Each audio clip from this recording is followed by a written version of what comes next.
Welcome to the coolest stuff on the planet.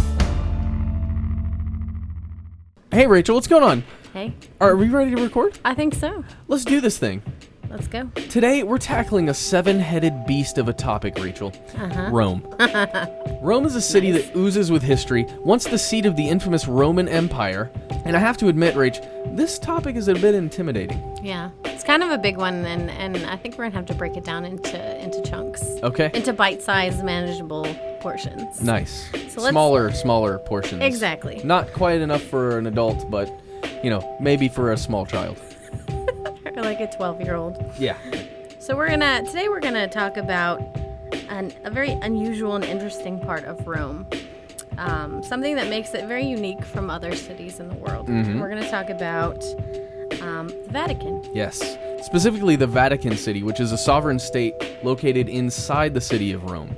Vatican City is home to the Pope, also to the Roman Catholic religion in general, and it's autonomously governed from within. Mm-hmm.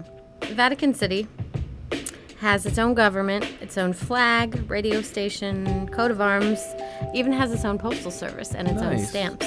And they have their own, not technically their own currency, but kind of. Oh, yeah? They use euros, but they have special Vatican euros. Ah. That have pictures of the Pope and stuff on them. Nice. Well, besides being home to the Pope, Vatican City houses St. Peter's Basilica, which is one of the largest and most famous churches in the world. There's also an incredible library, some ancient gardens that were built in 1279, I believe, and also world-class museums. Also, here's an interesting fact. The St. Peter's that we see today is not the original. No. So the original was built by Emperor Constantine in the 4th century AD, but over time didn't hold up so well. So roundabout by the 16th century, it needed some reconstruction. So they started working on it again, and it was completed in the 17th century. And of course, in Vatican City, you also have the Vatican, which is the Pope's palace. And here's an interesting fact for you, Matt. It is apparently the largest palace in the entire world. The Sistine Chapel is only one of the amazing works of art you're going to see when you take a tour of the Vatican. Also, did you know it's the Pope's private chapel? Yeah, I was surprised to learn that. So, another major feature of Vatican City is St. Peter's Square, which is in front of the Basilica. And one thing I thought was really unusual about it is that there's an Egyptian obelisk in it. Oh, yeah. And I was wondering, I know you know a lot more about the Vatican and stuff, so do you know why there's an Egyptian obelisk there? Well, okay, so St. Peter's Square is pretty fascinating. It's going to take me a minute, so just bear with me, Rachel. All right, fill me in. Okay, so obelisks are tall, four-sided monuments that taper towards the top. Mm-hmm. To our knowledge, humans' knowledge, the earliest of these monuments were built around 2,400 BCE in Egypt. Mm-hmm. Now, these are closely linked with sun worship, and they're also used as early time-telling devices. Huh. Mm-hmm. Obelisks were found prominently in front of temples dedicated to the Egyptian god Ra, the sun god. Right, makes sense. Again, yes. This particular obelisk in front of the Vatican was taken from the ancient Egyptian capital of Heliopolis, or the city of the sun. And, I don't know, Rachel, does it look kind of like a sundial to you? No, I never thought about that. Well, is that one of the theories behind it? It certainly does look like a sundial to me. Really? So what's the deal with the obelisk then? Why is it there? Nobody knows? Well, okay, a lot of theories are just that it was because they're all over Rome. These Egyptian obelisks, they were taken from Egypt. Oh. A lot of people think it's just to show power, that they're the new empire. Seems like a strange symbol to have in like a place that's the bastion of Christianity, though. Of Catholicism, yeah. It's worshiping the sun, and it's also the sun. If you just change the U with an O, I guess. Strange. It's thought that they serve as a way to communicate with the heavens. It's almost like what the Pope is, supposedly. The Pope is the connection between man and God.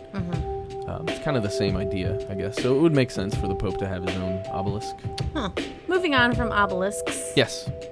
One of the cool things that would make me visit the Vatican City would be the gigantic library. Yes. Now, unfortunately, if I went there, I would not be able to enter the library or use the library, like to use the library, unless I were some sort of scholar. So if I were like a researcher or a graduate student working on a dissertation or something like that. Like sometimes apparently they let undergrads in there to And do you can only research, get to but- certain parts of the library. Yeah. There are other parts that you can't go to. Yeah, but it's so sad because it's an amazing library, and I have a little information from the Vatican Library's website Nice. about how much stuff they have in there. So they have over 150,000 manuscript volumes, over 1 million printed books, over 300,000 coins and medals, and over 70,000 prints and engravings. Wow. That's like my dream library. Pretty serious. Well, ladies and gentlemen, this has been a brief snapshot of Rome and the Vatican, but don't worry, we're going to come back to Roma very soon. Also, look for an episode or two about this subject from our sister podcast, Stuff They Don't Want You to Know, because we're going to tackle a couple things there. It's going to be fun. Oh, and I believe it's time for listener mail. Yeah, let's do it. So today's listener mail comes from Alex.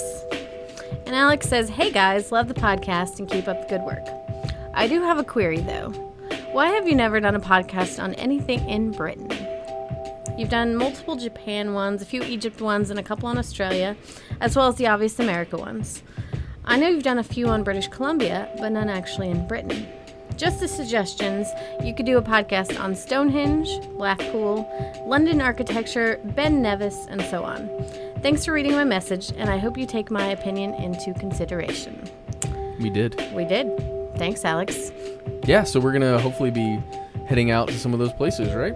Yep. Or at least attempting. Yes, we always try to do places all over the world.